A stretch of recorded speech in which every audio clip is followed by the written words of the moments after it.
tôi nói trả cá bay cũng có cho trả cá chòi cho auto lòng rau à trái nó còn có xong nó cũng có cột trí rồi trả cá cho bay to một lần rồi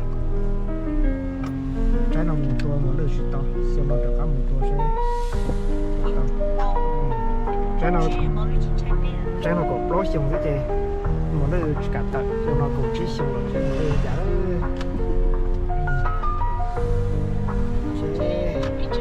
giá ta bay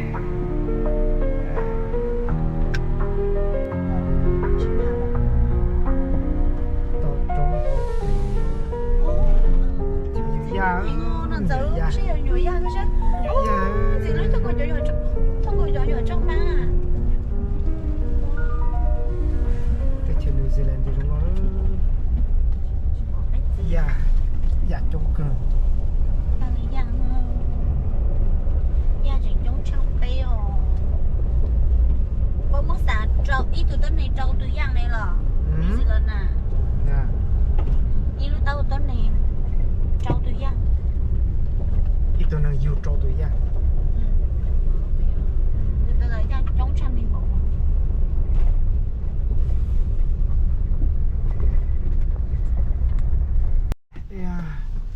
tốt rồi, giọt thở dễ phê đó, rồi trốn đủ, cá tỏ thầu giờ chơi một lần tở rồi đó gì cái họ chạy xuống mê mà giờ chơi chứ giờ chơi liền mà muốn trò sẽ bỏ một lần bự rồi cái đồ nó cái phê đồ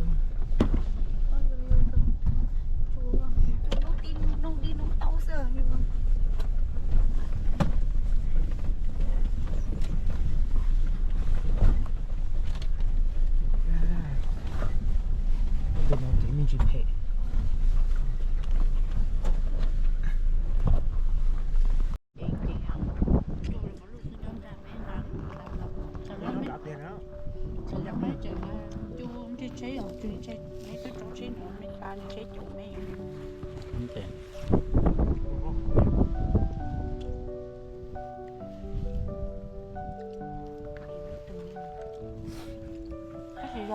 mà bây giờ đang rủi ro đấy, bây giờ là tiền mới được mấy đầu tuổi à giờ cũng rõ rồi bây giờ thì nói chung bây giờ nó thì tập rồi tí mà tập bách thôi bách đâu tụi nó lười cái gì có vừa mới đó tụi nó lười à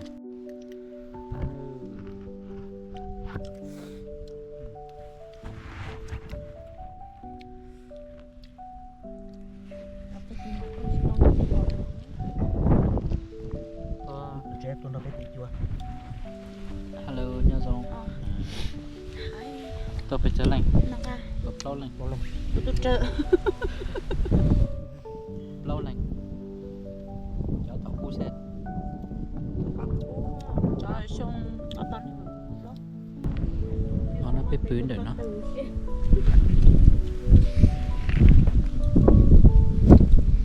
let's see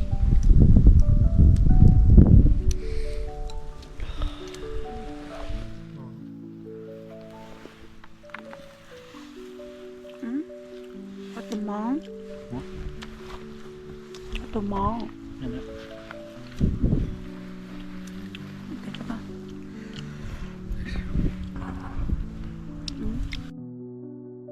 Hey, morning tip.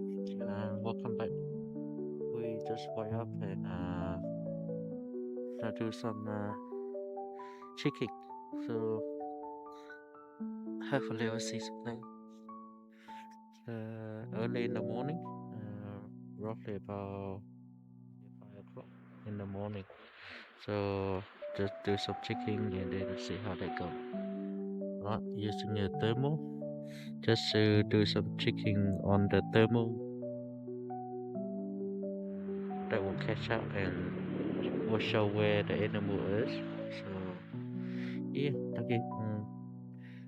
taki send off. Tapi ta tỏ xí ni đo nhiệt, đo sẽ dùng này chặt, sẽ bổ vào món lịt.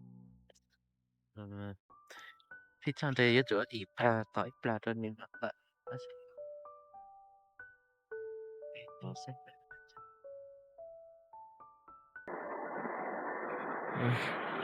选择 expression có kiểu flop luôn rồi bỏ lư nó hoa chọn cái chút bỏ lại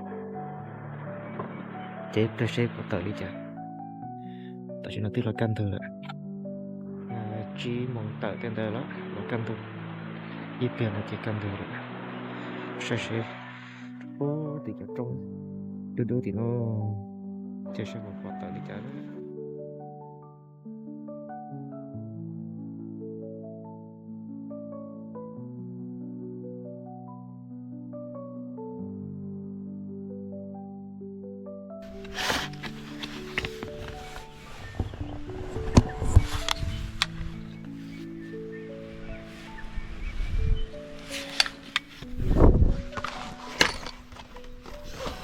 Finally, 7 ring back.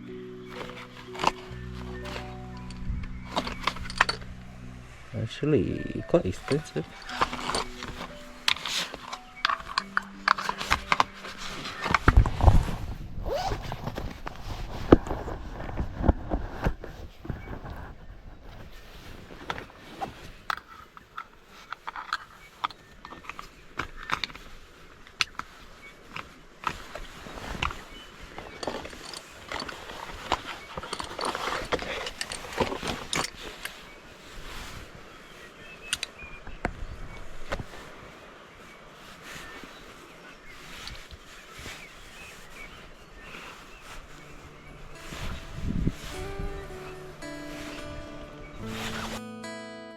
Hello, Nhau Dong. Tôi kỳ nào bị sợ bây giờ mong bị chỉ mong nhỉ sợ chỉ mong tập tập kịch để trên đó là bị thay rồi bị thay sẽ bỏ một lời nhắc khó tiêu đấy ạ để tạo sự nó chỉ tao ta cũng là nó tôi đấy để tôi cho tốt trước đi vào tàu phỏ nó là vào tàu ở trong phỏ nhau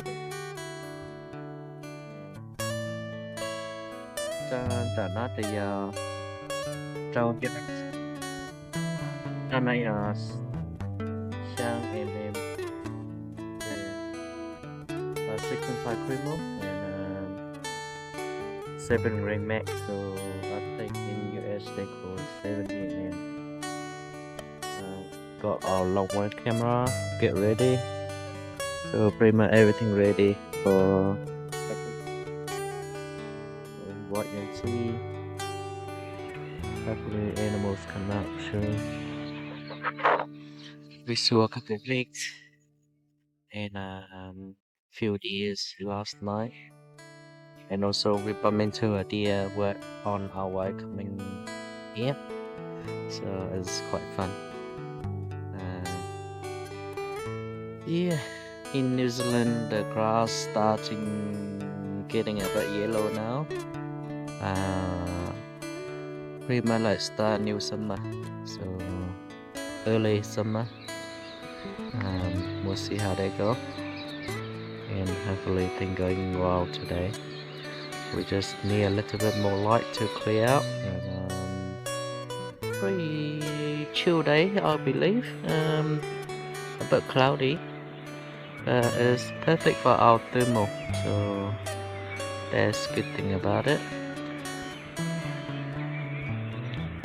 Yeah, the wind a little bit strong, but just go in and off, so we'll see how they go. Yeah, roughly about how many kilometers per hour?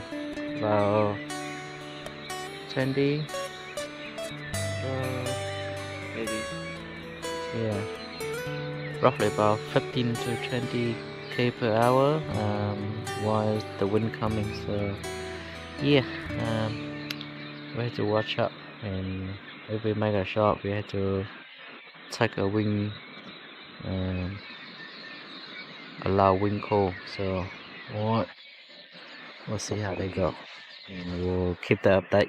And yeah, it's going to be a special trip for us with our wives as well. So they're still sleeping, and I think they're getting too tired from the way coming in last night. So Yeah, just let them rest.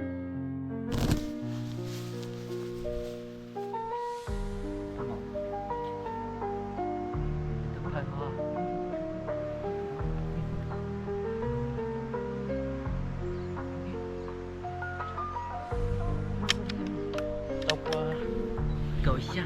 Lúc tôi thấy à.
Bằng cái lấy cái gì?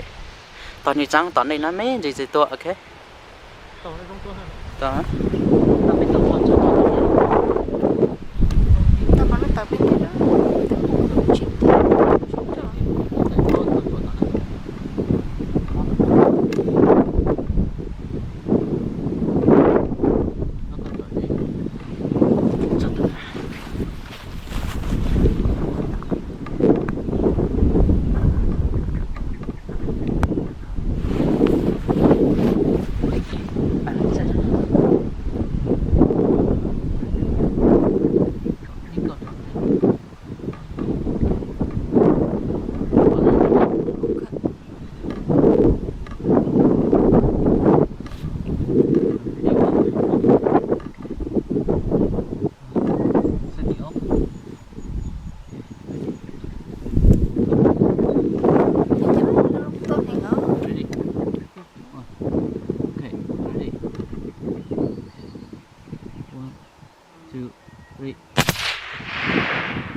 Đừng tay hào sao chỉ buồn hơn này.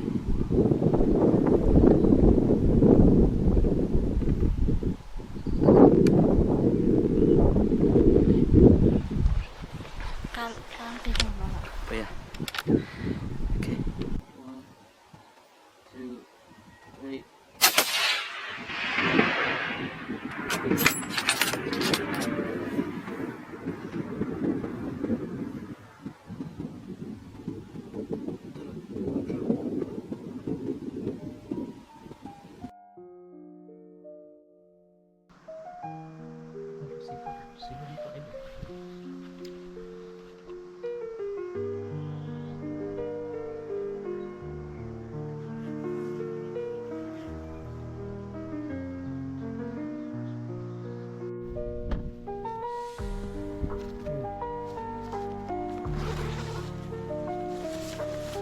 1, 2, 3.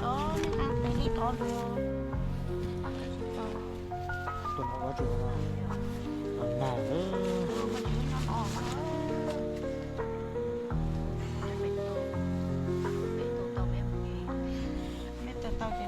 mà đi ô ném mù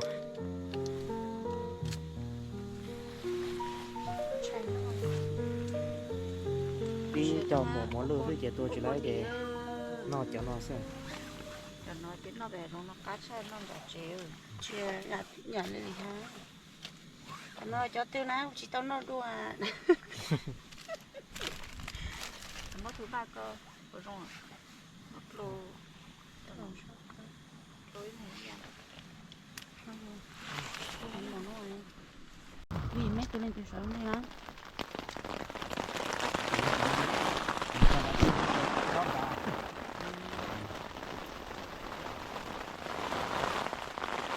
lấy cái lòng tư nữa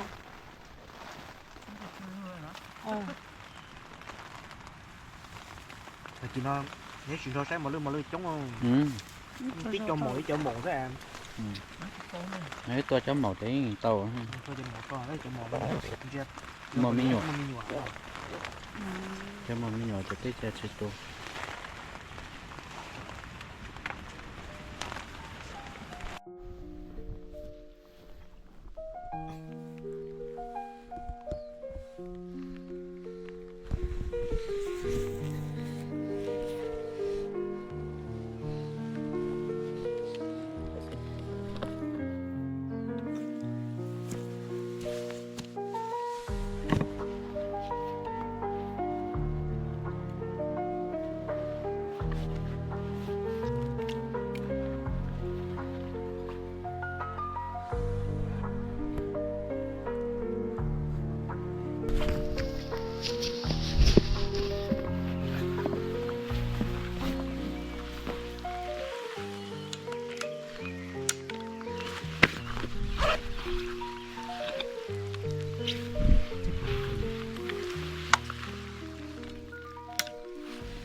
wow chân chuyển rồi cái chân chuyển này là chân đi trước ok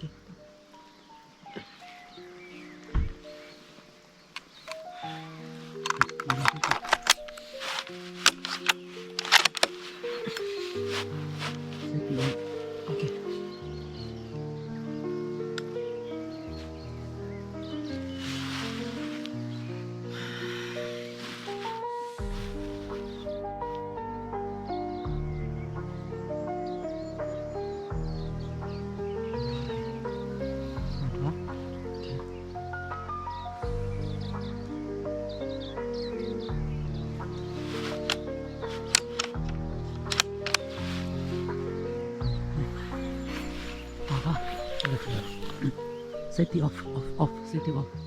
Cái gì? Tao cái gì đấy? Safety off này, cái safety off đấy. off đấy Off đấy.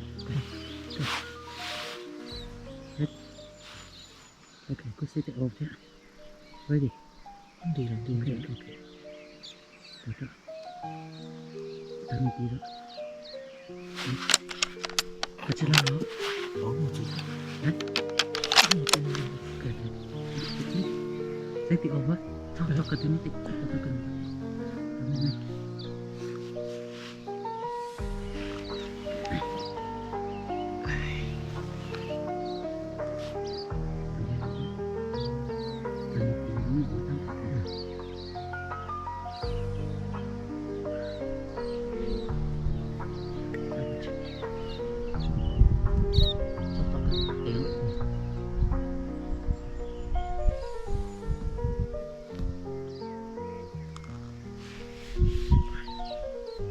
Phải chừng này 528 và 28 đợi nó mình ta tí nhanh chẳng thế à? Tôi tao ok rất tao anh sợ đi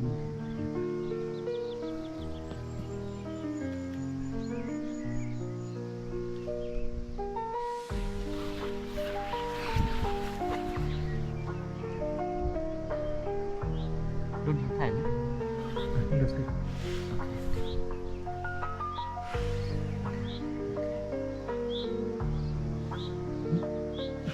trước chỉ đi liếc có thể chỉ bỏ monitor đấy à thành chị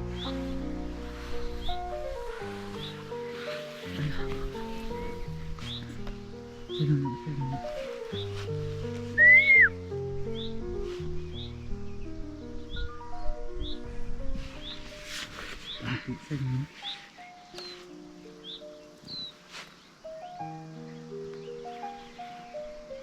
tôi nhóm để tôi đi tìm hết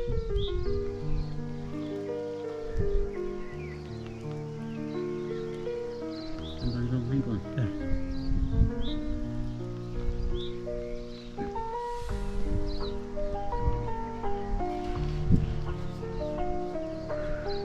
City of Red tinggal dong.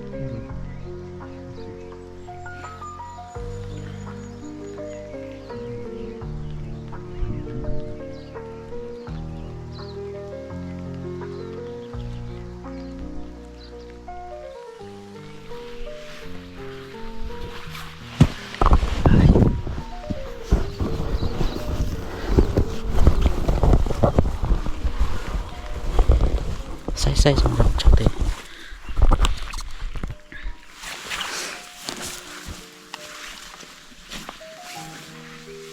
Chúng nhau lấy cốp kìa. Ok, tăng cả.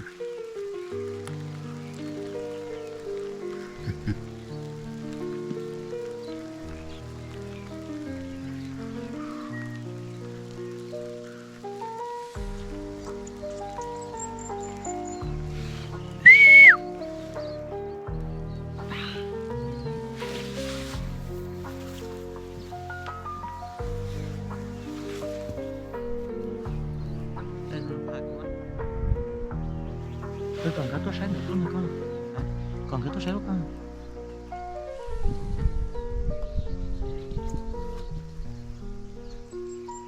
Cái trò cái nhiều dây rồi cái thì bỏ nó một chữ không?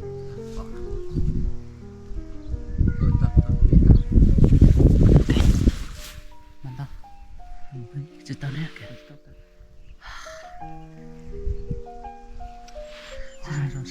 Sao tròn được con? Hả? Tròn được con. Cái này thành tin trò đấy. Mình đấy. Chẳng một chữ tròn đâu. Tao mày hả? Chẳng một chữ. Cái city of cũ một tròn được con. Ok city of. Chờ.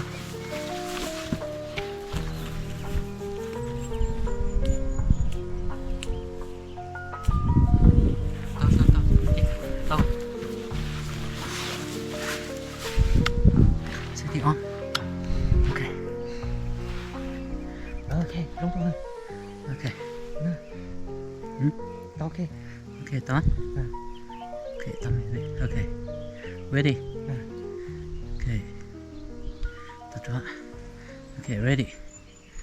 1, 2, 3. Cái to à? Hả? To là. Cái to hả? Là to à?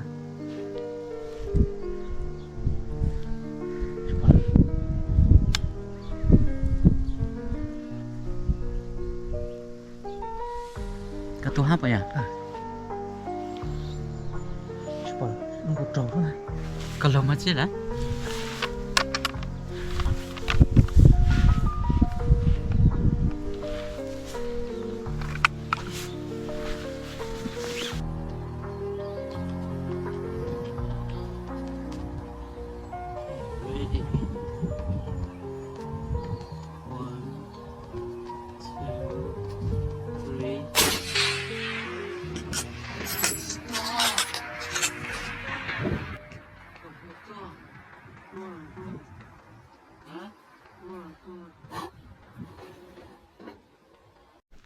I think welcome back.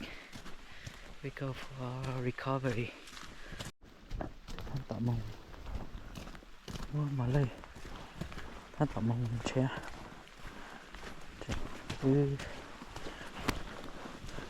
Tụi ớt được. Hả? Ớt được để thanh tạo bài. Mà xe chào lại taxi. Sẽ lấy cho tông một xe. Đấy.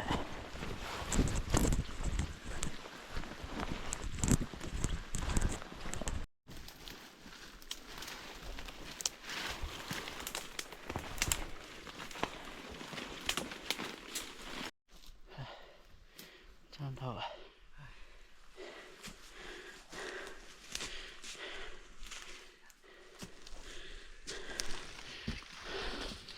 Yeah. Hello team.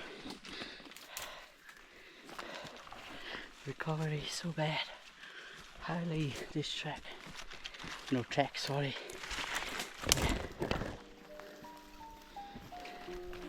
Wherever clear we go, that's it.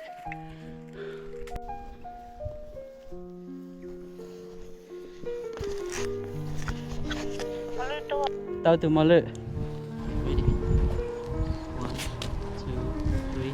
Bà mà lự à?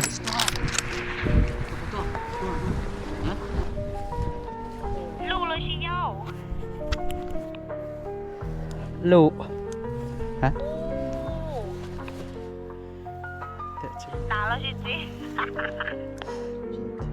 Nà tao học thế. Ôi yêu đúng là chia sẻ. Chết. Chỉ quan trọng là yêu trò nó. Đúng là yêu trò quan trọng này. Chỉ quan trọng. Tua lu. Yêu trò thôi yêu trò không. Đi mình chỉ sợ nhớ thì đó tôi cũng mấy cái chữ chủ của thằng luôn. Tao hốt lửa luôn. Cậu kia cho nó xuống đông cờ xí mà cho lên nhớ thì. Kể mấy ship thằng cho xe chẳng à, cho lên chế. Giờ mấy qua tao thì có lựa chọn chẳng thằng cho sang nhớ thì có chế xe. Thì bên là chế sang lâu nè, sang thứ nè. Bên một tháng tụi tí là chế là tụi tụ mà. Ủa nó mà anh sẽ biết tụi phở ồ.วันนั้นมาเตะจบไปตัวเพลตัวโจเท่านะฮะก็หาตัวเพลรู้ดีตัวก็ต้องไม่อยากขอตัวตัง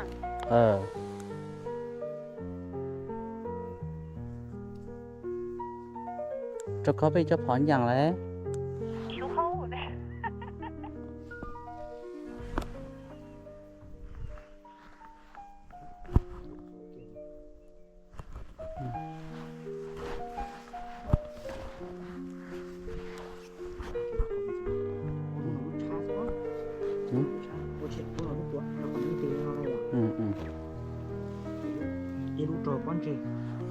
tao mìnhจะไปสั่งน้ำเป็นมาโฮเมอร์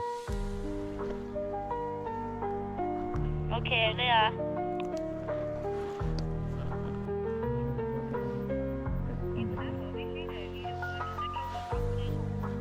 rồi lúc con chơi rồi lúc cá con chơi kia con chơi kia trẻ kia có không nữa họ lúc rồi kia rất to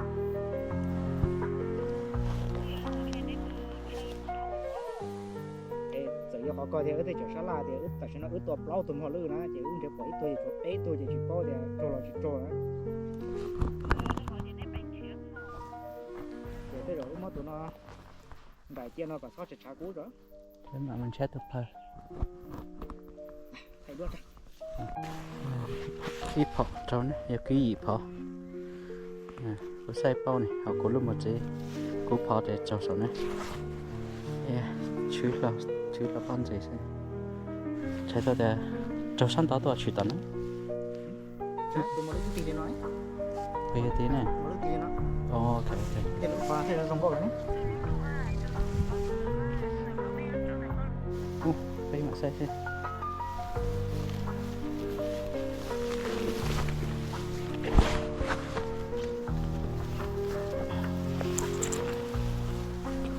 tự trẻ không có yep cấp quan trọng đó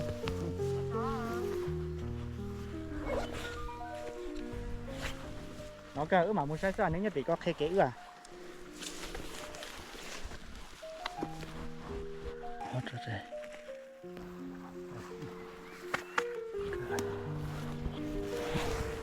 còn giờ đây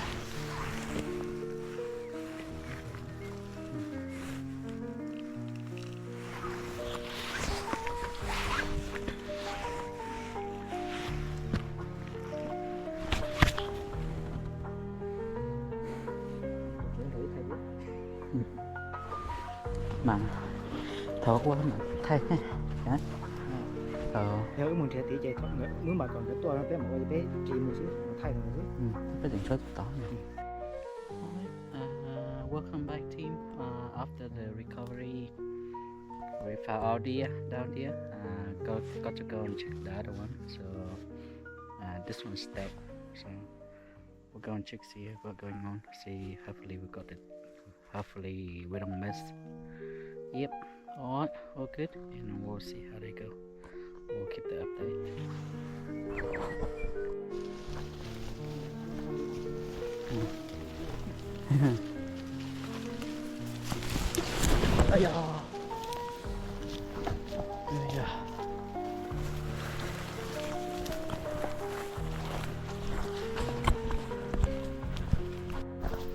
Hello team, welcome back. Với mong bọ từ mỏ lươn, với mongช้าtừ mỏ lươn từ chỉ mỏ lươn từ biết tua. Ta sẽ mà chỉ châu lo tận đây mấy gì mình nhỏ lên bây giờ mình nhỏ ít đỏ xưa mà lại ít đỏ đợi lúc cô đang cho cái cho khó mình chỉ tôi chua này còn nó biết tôi bây giờ cho qua mình gọi mẹ cho qua mình gọi mẹ để cho khó đợi với nhau để chỉ tôi chua này để biết sáng thì ở biết tôi trắng có chua tàu lại nên là ta sẽ mình sẽ tàu theo mình dán trời gió mình gì lại mình dán mấy gì theo thì cháu lo cháu họ lúc cô đang theo cháu lúc hấu xe nè ok thì bây giờ lần mong mua thì tàu thì mong cho bỏ tí từ xe tàu từ mỏng họ cho ít từ để cho tông xe thế yeah thế tao sẽ nói để bây cho các bạn cho tí bây lối chơi cứ bây tua để nhớ là cho chơi một lượt tại thế này sẽ hỏi một lượt tại là bây mong chọn vào cái lúa lọ nữa thế này để bây cho các bạn tí bự một trò tí để chơi phở lên trong trò như thế chẳng ngó bây lần nhớ tua thế thế thì chỉ tao bỏ lấy tuột cho toàn đấy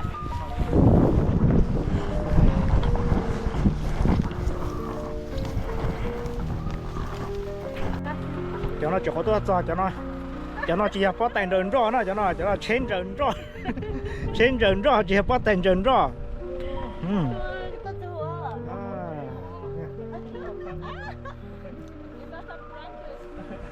chỉ có tiền rừng rõ thế gì trên rừng rõ.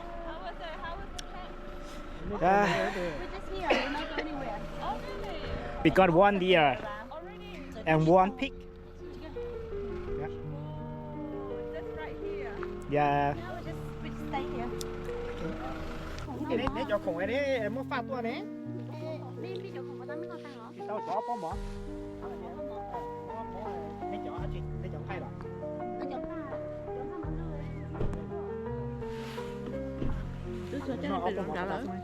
chỉ tao rõ ta sẽ bị khó sẽ chính đời tôi muốn thì khó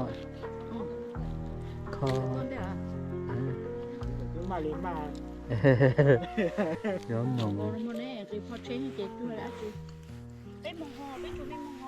mà nước ra nó bỏ thì bé mà đi mua Bây giờ mà mình mua áo kho là mình mua không nè. thế khó sao thế nên cho ai chọn thì bé mà đi là cho nó không Nhau từ mua từ đợi mình dần chơi nè nó có xíu khó khăn thôi lối chọn ra mỏ mỏ sao nó mỏ là tí mỏ không có chạy ô tô tí mỏ tại cũng theo thì tôi có giống ai thì chẳng ai mua thôi tại tao ăn nè mất chẳng ai ở nào mỏ sao để lấy luôn ăn á.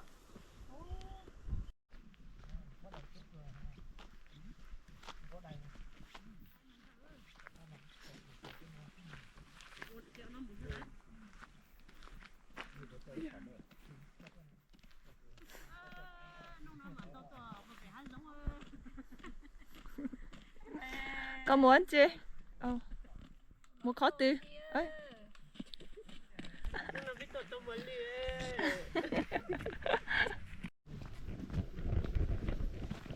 เราด้วยฮัลโหลอ๋อไม่รู้เลยอ่ะถ่ายแต่เรา ถ่ายกับตัว ก็เลยเมื่อกี้ที่เขาให้กล้องถือไว้นั้นอ่ะไม่อยากถือเพราะว่าอย่าถ่ายวิดีโอใช่ไหม อย่าถ่ายตัวใช่กลัวไม่มีตัวเอง อู้ I don't I'm taking because you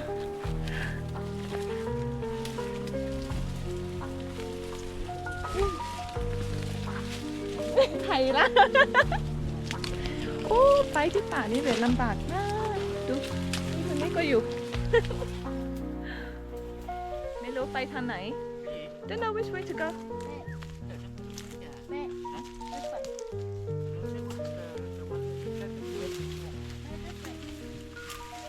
Which way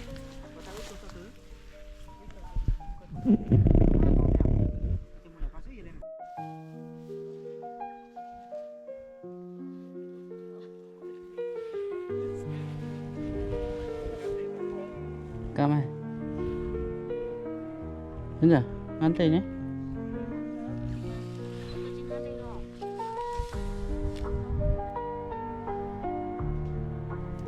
Sao ăn được gì?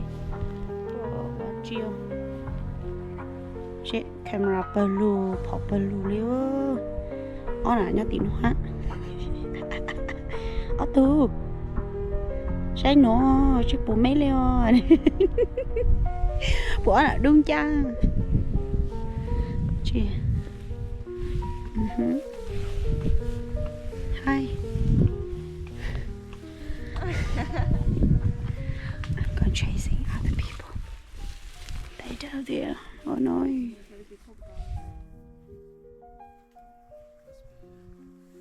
Nothing. See ya.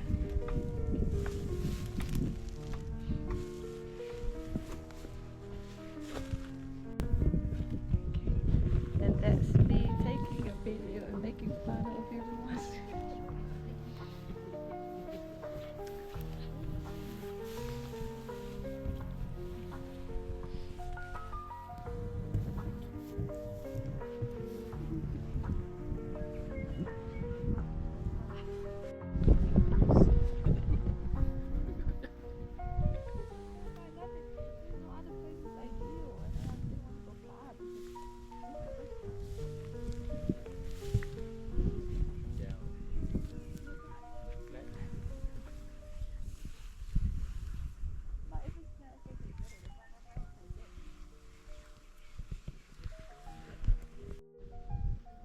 cho nó chỉ bỏ thì cho tôi rồi một lư rồi cho tôi rủ xí thả cho nó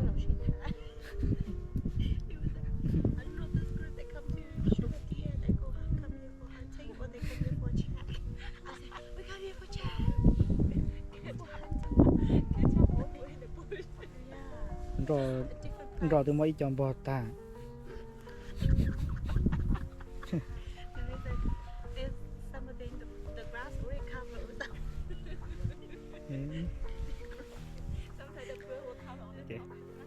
mua Ooh, look, that's what we do this weekend. Just relax. Relax, you just snow, okay? Don't wake me up. I'm gonna wake you up when the day here.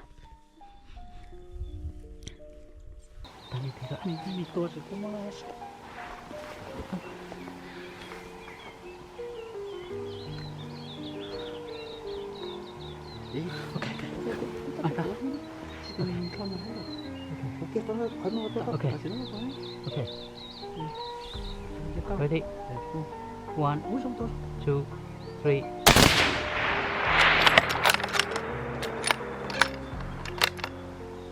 phải phản lên chị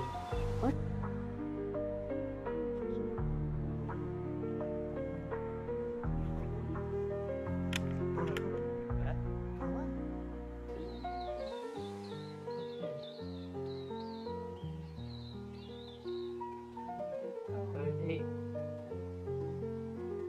1, 2, 3.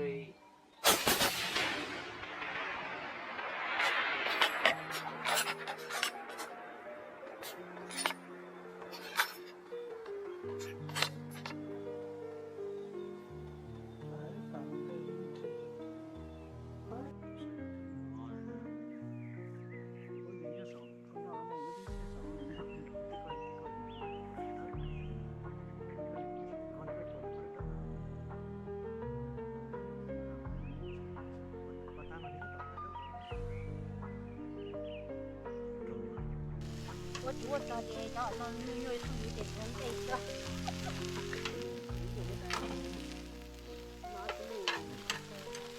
áo tụi nó quá chị trốn đùn tì ra áo tụi nó này đâu mà lươn nó đồ vào luôn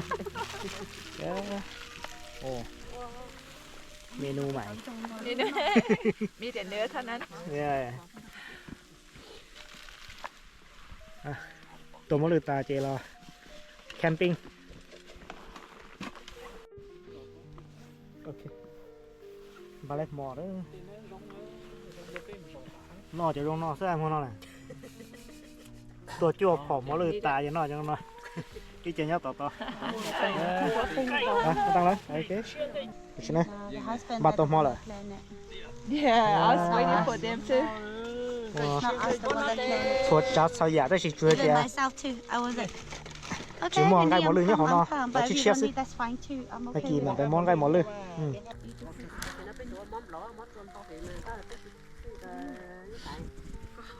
have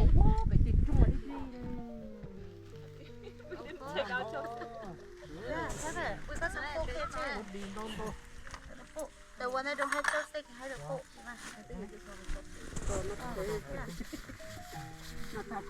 Là giờ chính là món mấy tụi cho thì cho trẻ hấp à.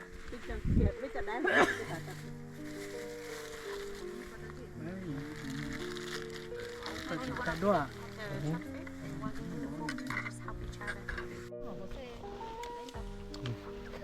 Cái trắng rồi. Even the chopstick we didn't bring with us, they're gonna get from the thing. Get this Branches. meat to be. Ôi cha. Chú làm thế nào cá đi. Dầu cơ. Chỉ sợ thì mua phía cho là có mềm này. Dầu cơ. Cho là có mềm đấy. Dầu cơ bên nó cho nó tới chữ luôn này. Nó đã dần bấm một bữa lên trên là cho nó để gì nó lúc khắp xem. Nên mê thâu ở trên nó.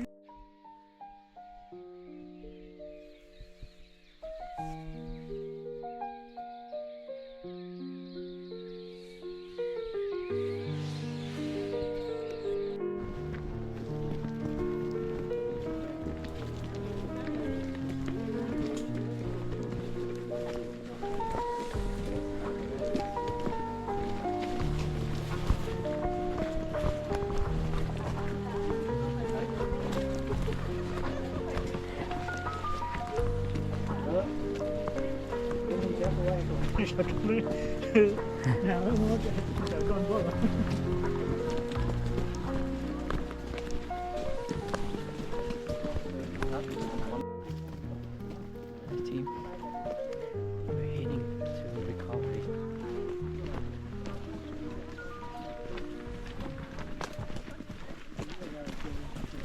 Peace.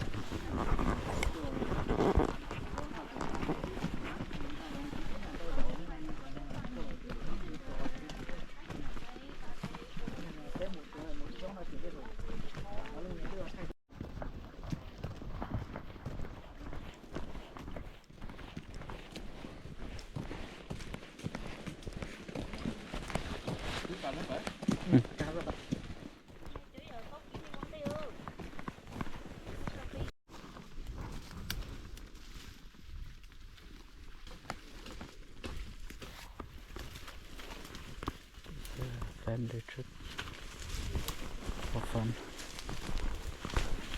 Love it.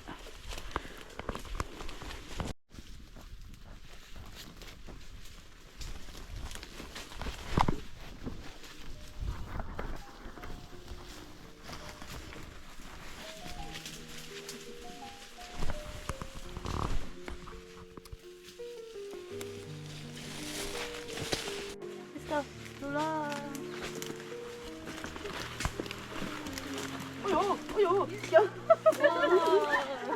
Chẳng có đồ mỏ lươn đấy à? Đồ là đồ mỏ lươn à?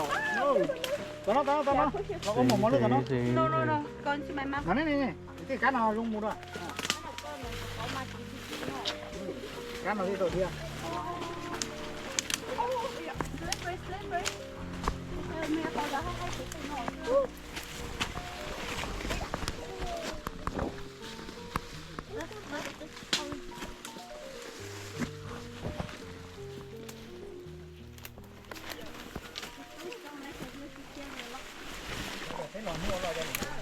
This one sound like oh yeah. Look, it's sour and eatable. I think it's so nice. To make some tongue like you know. Yeah. About to pick it.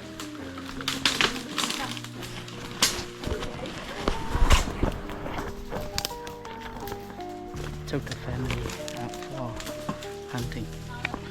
Now you have to wait for them. Air is steep. Make way, clear the track. Yeah, that's good. See how they go. Alright, just for recovery.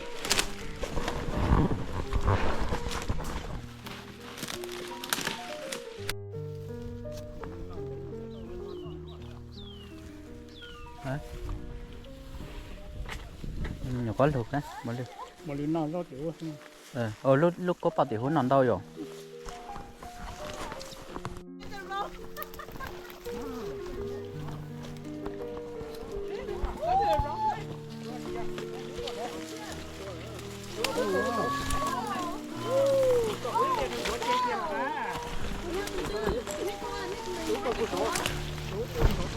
That's the one that they're going looking, but they didn't find it. Not the one that they did last night. The one that they did last night. With the early in the morning. Oh, look, the hole. The hole. Từ nằm ở bên tuột cũng giả ha. Oh, wow. Hay quá. Oh, what about you, Joe? Cái chụp hai đứa bắt chụp mấy tụi nó ớt tu. Nó thì nghe giờ. Mấy cái là tôi sao mà tôi sao tỏ. Cho họ cho ít tiền người rủa kia kia nè. Nó này. Thấy tiếng con tàu này này. Con tàu này giờ. Cái này ướt tôi mà cái tiền người rủa kia kia là nó nè. Oh, wow. Right. Lucky that he got có thể xả taตัวพี่ตัวน้ำมอnàyเดี๋ยวมันจะสันทางตีเขาถือหันnày. Dạ mà người chủ một cái ta tổ giờ bên gì tao nó bên chụp cái xe lên tổ nó này thầy ông tổ nó này tôi có nói tới tiền người rủa kia nè cái giống này như mình bò hấu rồi mình bò hấu thì Mà giống. Holy, this one big, hey. Daddy, but that way you need to when you ski now. You need to be very careful, otherwise those some go in there. Then when we get home, they're ready to come baby. cả một tí đấy cũng bảo ta thì không thấy quá. Yeah. Skin it to skin. You guys want to grill? Tụi nó lúc mà cô tụi nuôi biết mua tàu à, có tụi mẫu à, cái gì? Ủa, lột Cú trắng. nó trâu cú là nơi đạn nó thế này. Đã. Đạn thế à? Đã. Chị ơi, cái gì tụi mẫu luôn á hồ anh hồ. Trâu cú hả? Hả? Cái gì tụi mẫu luôn á hồ. Kìa. À. Tụi mẫu chứ Tụi mẫu có tua bề luôn mà chắc là hư à. Cái luôn nào mà. Luôn nó. Tha lúa lúa chót lúa cũng lắm mà nền tha cho tôi cho tới nền tha. Tập bên mà khí một cho bê bê. Hay quá. Đấy đấy luôn, rất là khí. Mất một số. Một lái. Ít chỗ nữa tao quay cho nó hơn chút mà. Ôi, lợt. Lucky that we got two. Oh no. Thế nào sao mà nhớ bảo nó thay ra. Sành cô ta. The one that yesterday they covered up. No.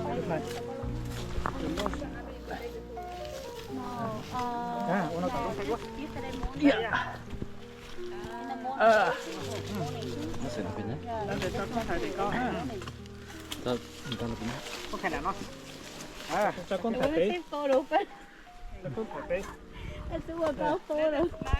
Để con thả cho tế. Look at this Lô. now. Con thả cho tế. Ôi dồi, ở trong khu à. Big one này. Ý khỏi cho tôi cú. Bây giờ tôi cú giờ thì lập lốt. Nó chưa phải cho. Những cú mà nó mà. Tôi sẽ có sang cú. Lối.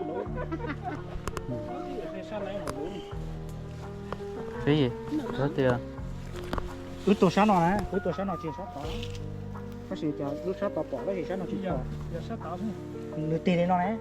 Tí cái đây thì tôi sát tao. Em vô chào tôi sát tao chỉ sát nó mua. Bây giờ sao còn một tại tao lúc mà rất tại tôi bắt xa. Tụi nó lư tì nó nè. Nhưng mà tụi nó lư tì nó à. Tê rồi thế giờ này thảo này tôi thì muốn dần tại tông thì bây giờ Tì đi nó là giờ tì đi cho nè. Chúng cho tôi đúng là. muốn dần dưới tao nó đi tôi này bắt tới. Đi cha là cá liệt. Hay quá. Sẵn to dùng phải luôn hết thì thật xa hết. Đây bố cho bé lo mà.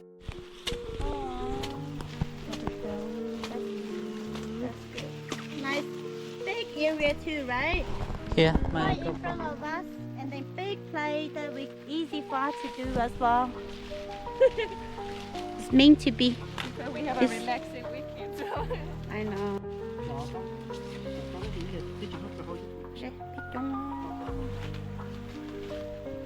Bây giờ từ Y O B lâu chữ trâu xiang cú hắn là gì từ Bé à. mà lưu lưu thay bé sơ tụi nó nè. Thả chi hồ nó. Tụi nó bé trì tụi con này.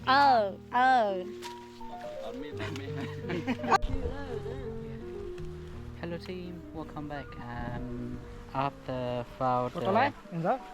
found the deer that we shot last night, and yep.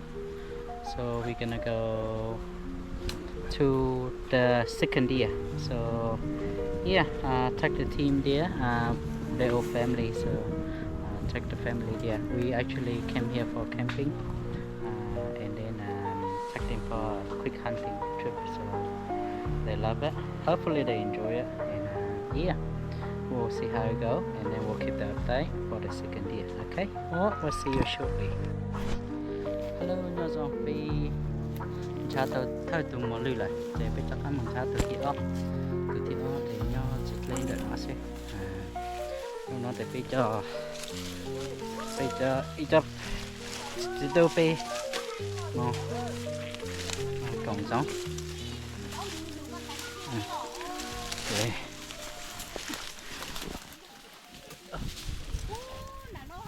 sang lấy sang Mà xích to mà. Mà. nó mót rồi ha. Dạ, nó một chân đốt tính thật sáng nó.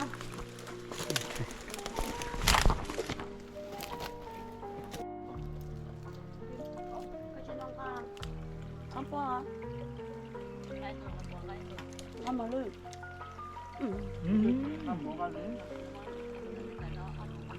Cho nó cái mùa đó.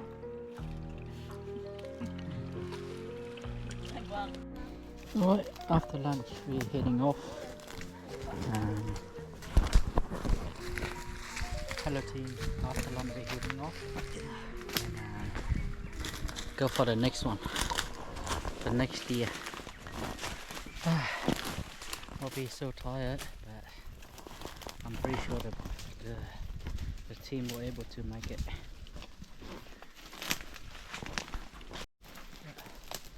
We're going steep hill. Ai trì nó. Bây giờ nó hay có nó. Dạ Để cho. Có cái cần cho. Bây giờ nó cái tôi trì một lần, chỉ đó đi nó ít lần ít na bùng cổ một nó. Ở bên. Nó nó cái hơn cổ nữa. Mua thải đua ít trả là mua thải đua đâu có chỉ. Cái hơn cổ đấy. Nó như gì chục kilo.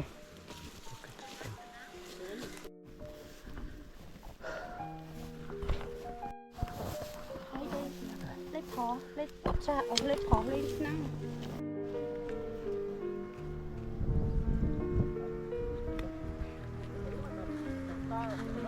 See that?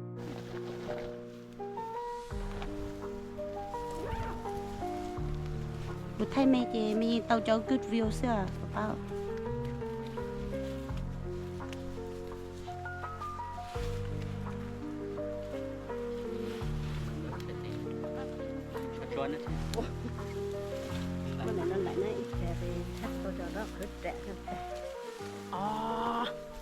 tôi tao sống thế này mà lên nó tuổi ra một tao hai lúc nói Rồi sao có bà chị tôi nữa? tôi kể sao mà bị ra thì đó Chị lên nào, next time you're coming back? I can't see. Oh yeah. Anh giờ gì có bà chị tôi nữa?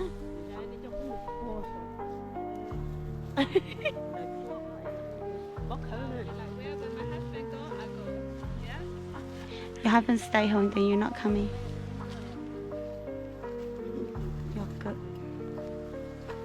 Oh, mà lấy chơi luôn sơ sơ đó nó có phải có chăng để phải tự chỉ cái tổ pin nó bị chọn luôn đã đằng thằng nó chỉ biết mong buồn cho tụi nó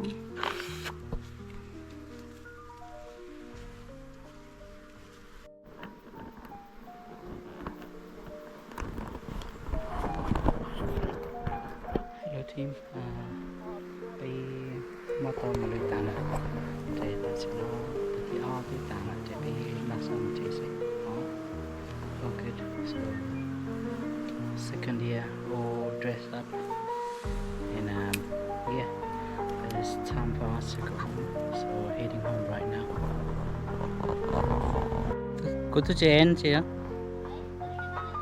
so there you go hello team welcome back we got our 2 years today yeah recovery is a little bit hard but it's okay we finally done it we had a family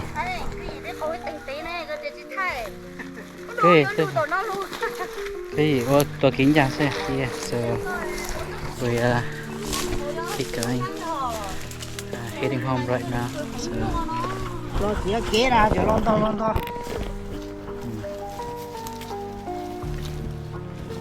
so nên nó phải cho trên o là đã trên đợi kia quý vị theo đợi theo cố con này theo cố cứ theo về chuyện này nè về lâu khô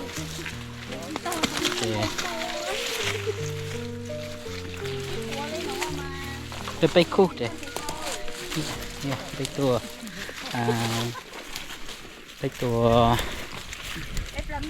bay tua màu lư bay tàu bay mình chạy tàu ao từ xưa mấy tàu rong nhảy tàu chỉ chọc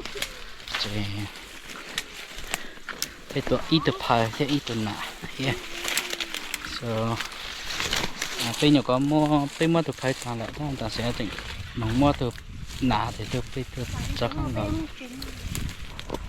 yeah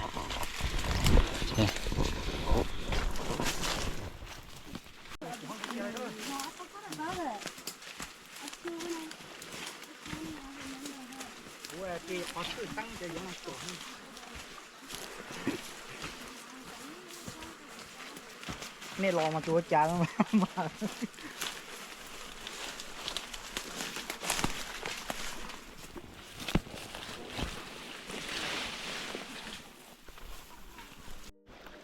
okay we're on the river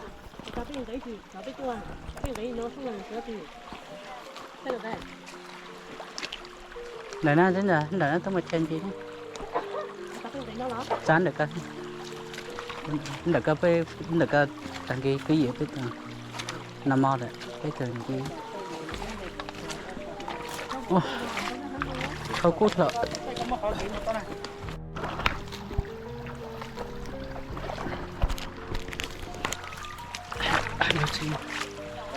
finish the rest we're heading off back to the Kapat took about 30 minutes 40 minutes maybe yeah and we're heading on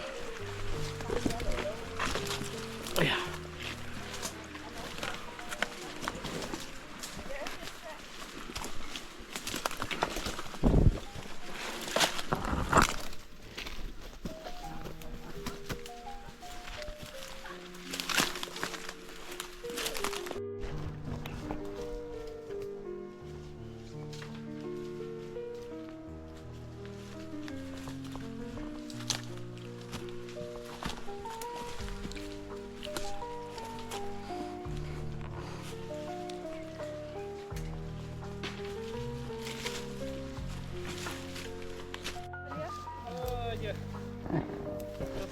Now let's do.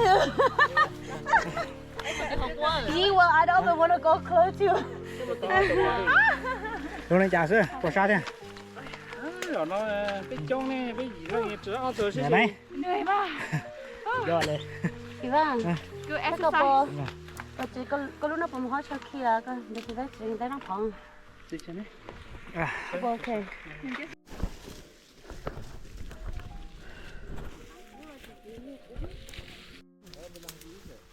Oh, it's already on.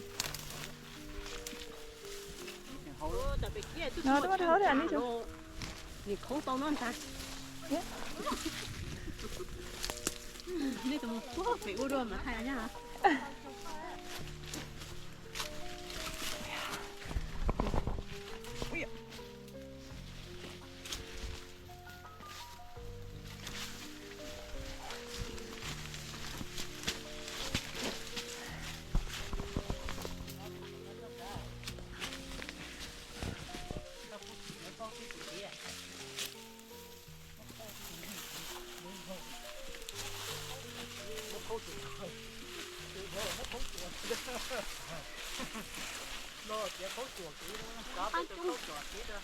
chúng chưa nói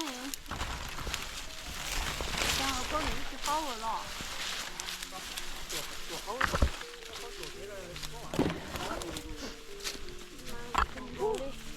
chúng nó nhập hai lần lên đây à liên tục là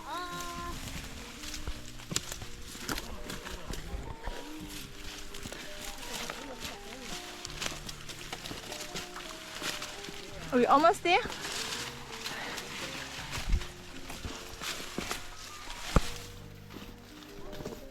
We almost there?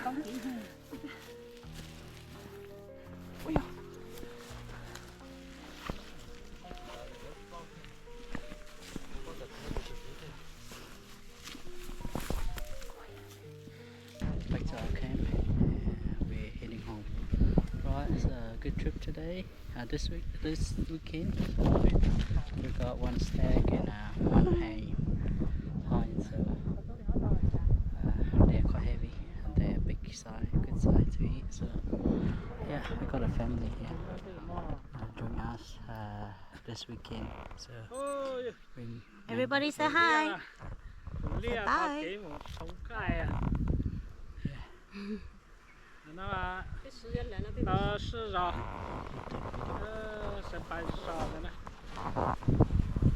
giờ nó bây chỉ tao nhá để lùi ra mấy thao bằng mấy tua lên ta họ nè chỉ muốn này chỉ nhà lửa này thì sát tua na chị ơi chị nhá lùi ra mấy chỉ tua mấy sáng tua khỏi dùng gì nè bên nào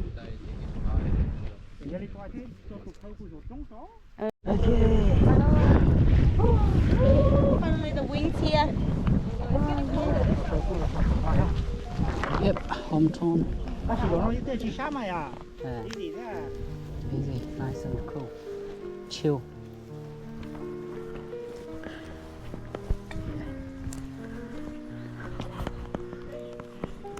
Đừng nó chính cái tàu kem tàu mà kìa, tàu khơi lúa xí trên đừng á, chè mọc ra trên đằng hố.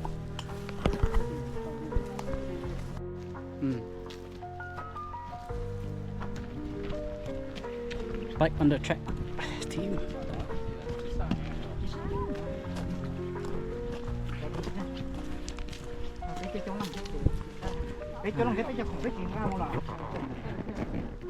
Bây giờ thêm thì cho thêm kia.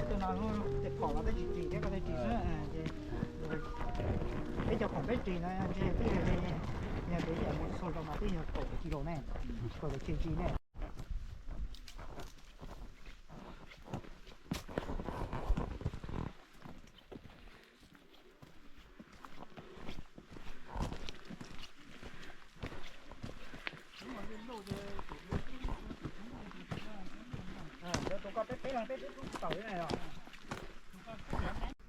don't want to take too far